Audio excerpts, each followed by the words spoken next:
Santísimo el volumen. 11:05 casi de la mañana, Melina. ¿A usted le importó poco mi participación ahí? ¿Ah? Sí, si te seleccionaba ya usted. ¿Para qué se mete a hacer cosas que no le llaman? Oye, me han difamado aquí. ¿Por qué? Y todo el doctor, imagínese. ¿Por qué, Ame? ¿Qué pasó? Me dice que yo tengo un ánimo para hacer ejercicio bien bajo. No es difamación. El doctor debe saber muy bien qué es difamación y qué no. En este caso Sí, no difamó. Ni Voy un a poquito. buscarme un abogado para eso. Doctor Oiga, Rubén Aguirre, qué gusto que nos acompañen como todas las semanas. Y un tema nuevo que no lo hemos tratado, de cómo escoger el abogado perfecto para el tipo de caso que nosotros quisiéramos resolver. Bienvenido, como siempre. Gracias, muy amable por la invitación. Doctor, y lo primero sería eso, ¿no? ¿Cuántos tipos de abogado hay y qué tipos de quizás de especializaciones de leyes hay? Cuéntenos. Bueno, a ver, hay un solo tipo de abogado, la verdad es que en la universidad nos graduamos de abogados en general. Es más o menos como los médicos, salen médicos en general e indudablemente luego uno va haciendo especializaciones, va haciendo diplomados, va haciendo maestrías, en donde va perfeccionando, llamemos así, cuál es la materia que más le gusta. En la vida profesional muchas veces nos dedicamos a la materia que más nos gusta o a la materia que más hemos practicado, porque a veces llegan casos determinados que van haciendo que el abogado se haga experto en esos temas por la cantidad de procesos que ha tenido. Sin embargo, ahora es muy de moda las maestrías, las especialidades. Entonces, indudablemente los abogados hemos ido también acorde a la época, vamos perfeccionando. En la práctica, lo más importante es cuando una persona va a tomar al abogado es que el abogado le dé confianza. Porque aunque ustedes no lo crean, el abogado es muy similar al médico. Si el médico no le da confianza, puede darle las mejores pastillas, no se va a sanar. Si usted, su abogado, no le va a dar confianza, él puede darle los mejores consejos, el mejor asesoramiento, usted no va a confiar en lo que él dice. Entonces, lo primero que debe darle es confianza. Lo segundo, indudablemente, usted tiene que descargar absolutamente toda la verdad del caso para que él vea lo mejor, qué es lo mejor que se puede hacer. Y lo tercero, que indudablemente eso beneficia al usuario, yo siempre recomiendo firmar una carta de compromiso o un contrato, en donde claramente se establece para qué le contrata. Si usted le contrata para un juicio de divorcio, pues el contrato dirá juicio de divorcio, ¿no es cierto? El honorario que le va a cobrar ahí estará establecido, el honorario será de tanto.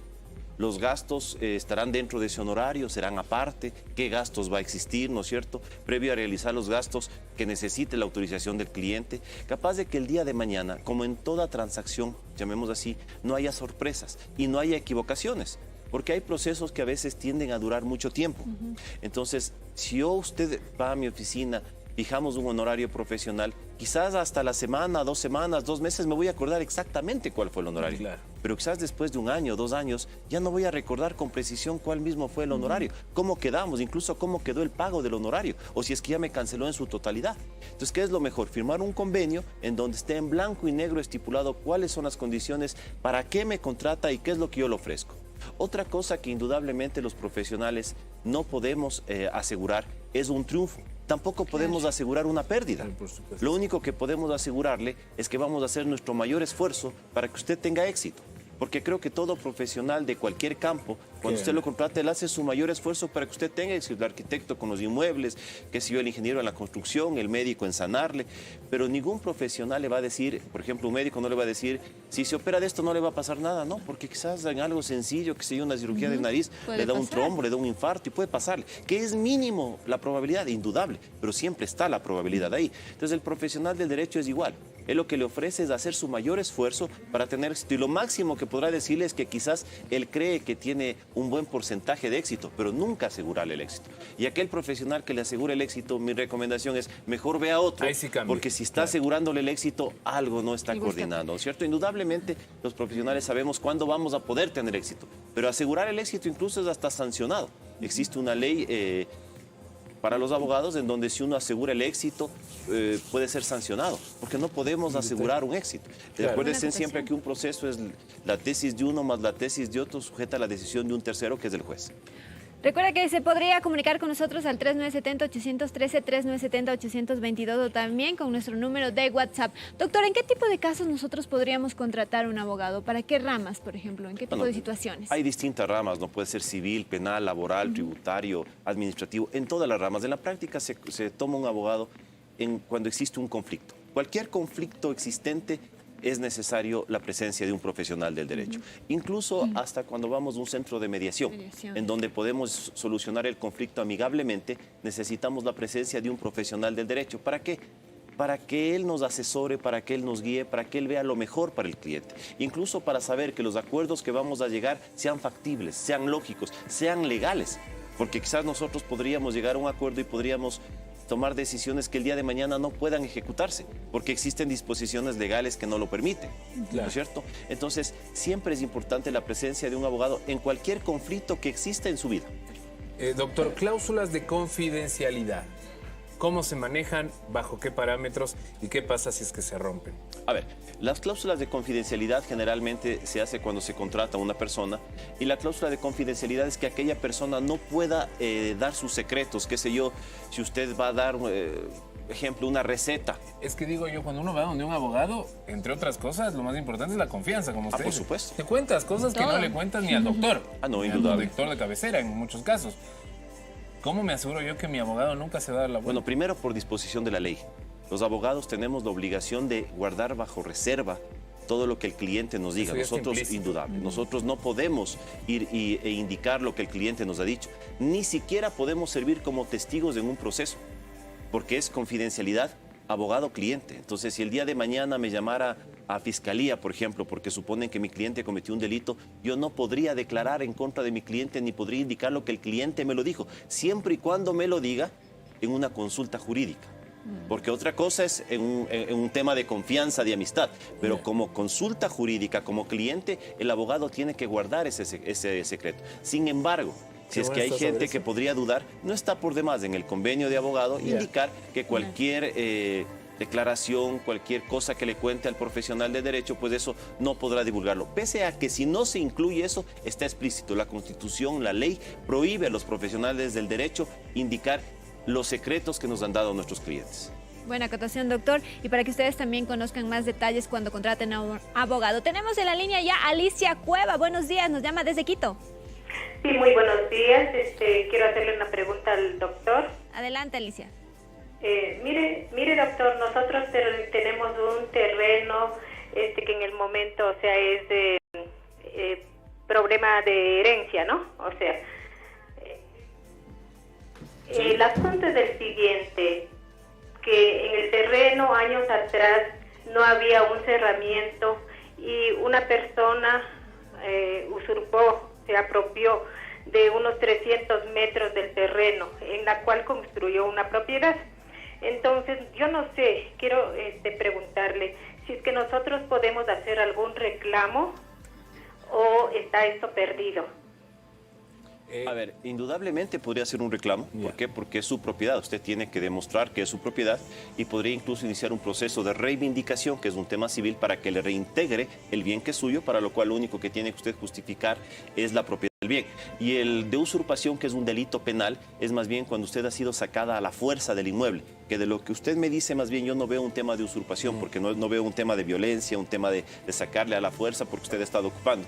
Más bien yo veo un tema civil, pero sí, en efecto, si es su terreno, si es su inmueble, usted puede recuperar esa tierra y si no, por lo menos conseguir una indemnización por el valor que le costaría o que hubiera costado esa tierra más las mejoras de la construcción. Siempre cuando usted tiene un derecho es factible reclamarlo. Ya, ok, es importante. En todo caso, le hemos respondido esta pregunta, aunque el tema en este caso es distinto. Una persona que tiene ese tipo de problemas, ¿con qué tipo de especialista debe acudir? Bueno, por lo general tendría que ir con un abogado civil, diría yo, para que le dirija y le guíe. Pero como le digo, los abogados tenemos un conocimiento general de todo. Es un conocimiento general, más bien a través del estudio, de la mística de cada profesional, va profundizando sus conocimientos en un tema de interés del abogado, pero en la práctica los abogados podemos manejar todos los temas. Indudablemente, si estudiamos más un tema que otro, vamos a ser más expertos como cualquier profesional, ¿no es cierto? Vamos a ser más expertos en esos temas y vamos a tener más práctica en el mismo. Perfecto. Doctor, tenemos otra llamada. Marco Álvarez, muy buenos días. Buenos días. ¿Cómo está? Adelante, por favor, con su pregunta. Una pregunta para el doctor. Cuando se hace una posesión efectiva de dominio de alguien que se ha muerto, es posible, cuando se coge los derechos y también las cosas que han pasado, las deudas y también las cosas. Indudable, cuando usted hace una posesión efectiva de un bien o de una persona que ha fallecido, usted hace la posesión efectiva de todos los bienes de él, pero al momento que hace la posesión efectiva también hace activos y pasivos. Entonces, eso usted es una forma, es una demostración, llamémosle así, ante la ciudadanía, ante la sociedad, de que los bienes dejados por el deudo ahora le pertenecen, pero asimismo las obligaciones dejadas por el deudo. Por eso siempre es preferible el momento de hacer una posesión efectiva, en la misma posesión, acogerse al beneficio de inventario. ¿Qué es esto? Beneficio de inventario no es más que una vez pagadas los pasivos del causante, los activos quedan en beneficio de los herederos. Caso contrario, si es que habría más pasivos que activos, los herederos no solo que no van a recibir un solo dólar, les va a tocar de su propio peculio tener que pagar las obligaciones del causante. Por eso el coger una herencia no es algo tan sencillo. A veces hay gente que se vende muy bien y parece tener una fortuna y lo que tiene es una gran fortuna, pero de deudas. De deudas. Entonces siempre yo recomiendo acogerse al beneficio de inventario, es capaz de que el día de mañana no tengamos que no solo no coger nada, sino de nuestros bienes tener que pagar las obligaciones del causante. Importante, tenemos una llamada más. Raquel. Raquel, doña Raquelita, bienvenida. Del Valle de Le los escuchamos Chillos. desde el Valle de los Chillos, nos llama. Muy buenos días con todos ustedes. Doctor, desearía tal vez hacerle una consulta. Sabe que nosotros vendimos una moto de mi sobrino y el momento que nos entregan los cheques, esos cheques nos dicen en el banco que no se los puede cobrar porque parece que la chequera es robada. Entonces no sabemos a qué abogado acudir o qué hacer. A ver, ese es un tema penal porque lo que han sido víctimas es de una estafa, ¿no es cierto? Estafa, claro. Porque les estafaron girando unos cheques para que ustedes aparentemente cobren, le hicieron creer con la expectativa de que con esa venta ustedes iban a recibir un dinero. Eso es un delito de estafa. Yo recomendaría que ustedes vean un abogado penalista capaz de que inicien las acciones y puedan, además de recuperar el valor, indudablemente que esta persona que les estafó cumpla con una pena, con una sanción. Acuérdense siempre que la vía penal no es solo para recuperar el valor, sino también para sancionar a quien cometió este delito. Entonces, en este tipo de casos se busca generalmente un especialista penal. Pero vuelvo a indicar, los abogados tenemos conocimiento en general. Sin embargo, en este tema en particular, yo vería una persona que se dedique más al ámbito penal. El ámbito penal. Doctor, ¿qué hacemos también? Usted destacaba de hacer un contrato al inicio, que estoy segura que un gran porcentaje no lo hace cuando contrata un abogado. ¿Y qué hacemos cuando no se cumplen esas cláusulas cuando ya tenemos el contrato? ¿Dónde acudimos nosotros también a hacer el reclamo de que no se está cumpliendo? Bueno, si es que usted tiene un contrato, ¿no es cierto? Un contrato o un convenio, ahí claramente se especifica los honorarios y qué es lo que iba a hacer. Si usted ha pagado más allá de lo que ha recibido, usted tiene un derecho a un reembolso. E indudablemente usted podrá acudir a otro profesional para que reclame, demande y usted reciba o le devuelvan lo pagado en exceso o le obliguen a cumplir lo que no ha hecho. Adicionalmente, también a través del Consejo de la Judicatura, los abogados podemos ser sancionados cuando no cumplimos con lo convenido o cuando ofrecemos cosas que no podemos cumplir, como ofrecerle ganar un juicio o ofrecerle perder, ¿no es cierto? Eso no se puede decir. Además, y eso es víctima de una sanción en el Consejo de la Judicatura. Y me parece que además todo esto implica, claro, ofrecerle ganar un juicio puede conllevar algunas cosas que no tengan mucho sentido y que pueden hacer sospechar algún tema de corrupción, por ejemplo. Además. Entonces, por ahí también Sí, entonces tiene cuando que ser usted prohibido. ofrece algo de eso, existe sanciones para los profesionales del derecho. ¿Quién es el órgano encargado actualmente de sancionar? Es el Consejo de la Judicatura. Perfecto. Usted presenta una queja en el Consejo analiza, indudablemente verifica que esto sea cierto y una vez que verifique, pues es sancionado. Si es que indudablemente verifican y ven que el abogado ha hecho todo lo que tenía que hacer, pues simplemente no será sancionado. Perfecto. Tenemos una pregunta más ya para finalizar, doctor. Nos llega a través de nuestro número de WhatsApp. Nos dice: buenos días, felicitándoles por el programa. Por consultarles, yo dejé de trabajar en una empresa hace 3 meses y hace 15 días quieren hacerme firmar un documento de confidencialidad por el trabajo que realizaba. ¿Debo firmar o no? Ya me pagaron todo y realicé la entrega de todo con actas de entrega y recepción. El cargo que desempeñaba y gracias por la ayuda, nos dice. No A ver, en la nombre. práctica ya no es obligación firmar esto de confidencialidad. Esto debían haberlo hecho antes, ¿no es Antes, cierto? claro. Ya se terminó la relación, ya terminó el contrato, ya no es necesario. Ahora, si la persona que nos está pidiendo el asesoramiento desea firmarlo, lo puede hacer. Pero si no, ya no existe ninguna obligación porque el convenio, el contrato que suscribieron no le obliga a firmar esa confidencialidad. Doctor, algo de lo que conversábamos también, una pregunta que nos hacíamos antes, el momento de escoger un abogado, ¿es recomendable que sea un familiar, un hermano, un primo? O más bien desvinculémonos también de eso. Más bien yo sugiero y siempre recomiendo que no sea un familiar, que sea una persona externa. Porque a veces no solo que piensan que por ser familiar, no sé, no deberían cobrarle o quizás deberían hacerlo mejor También. o deberían estar pendientes. Y a veces existe un conflicto. O a veces el abogado también por ser familiar pues no le pone mucho interés, qué sé yo. Entonces es preferible ver una persona externa donde usted pueda tener la confianza de ir cuando usted guste y sin ningún inconveniente. Yo recomiendo a nivel profesional, en cualquier rama, sea arquitectos, médicos, ingenieros, abogados, lo que sea, ver una persona externa capaz de no tener ningún tipo de conflicto. Porque a veces no solo se trata de un tema profesional, sino se convierte en un tema familiar. ¿Cierto? Y se complican más las cosas, por supuesto. Eso es importante. ¿Quieres alguna conclusión, doctor?